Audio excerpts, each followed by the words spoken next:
কই বানানোর জন্য এখানে আমি 5টা কই মাছ নিয়ে নিয়েছি। মাছটাকে ভালো মতন ধুয়ে নুন আর হলুদ গুঁড়ো দিয়ে আমি ভালো মতন মেখে নিয়েছি। এখন এক লগে মেখে ওকে তারপরে আমি কড়াইয়ে বসিয়ে দেব। একটুখানি নুন দিয়ে দিচ্ছি, আগেও নুন দিয়েছিলাম, এখন একটুই দেব। একটুখানি হলুদ গুঁড়ো দিয়ে দিচ্ছি, চামচ টক দই দিয়ে দিচ্ছি, চামচ সরষে আর মরিচ বাটা দিয়ে দিচ্ছি, এক লগেই বেটে নিয়েছিলাম।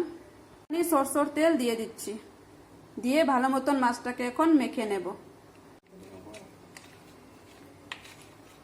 মধ্যে সরষের তেল গরম বসিয়ে দিয়েছি, এটা তেল কই তার জন্য একটু তেল বেশি লাগবে আর একটু ঝাল ঝালও হবে। এখন একটুখানি মেথি ফোড়নে দিয়ে দিচ্ছি, বেশি ফোড়নে দিব না, মাছগুলোকে ঢেলে দিচ্ছি।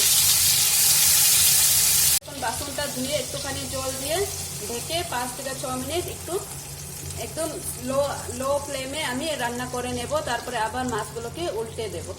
মাছটাকে আমি ঢেকে দিয়েছি, হয়ে গেছে। এখন মাছগুলোকে একটু উল্টে দেব, উল্টে দিয়ে আবার 3 থেকে 4 মিনিট মাছটাকে আমি সিদ্ধ বানিয়ে নেব।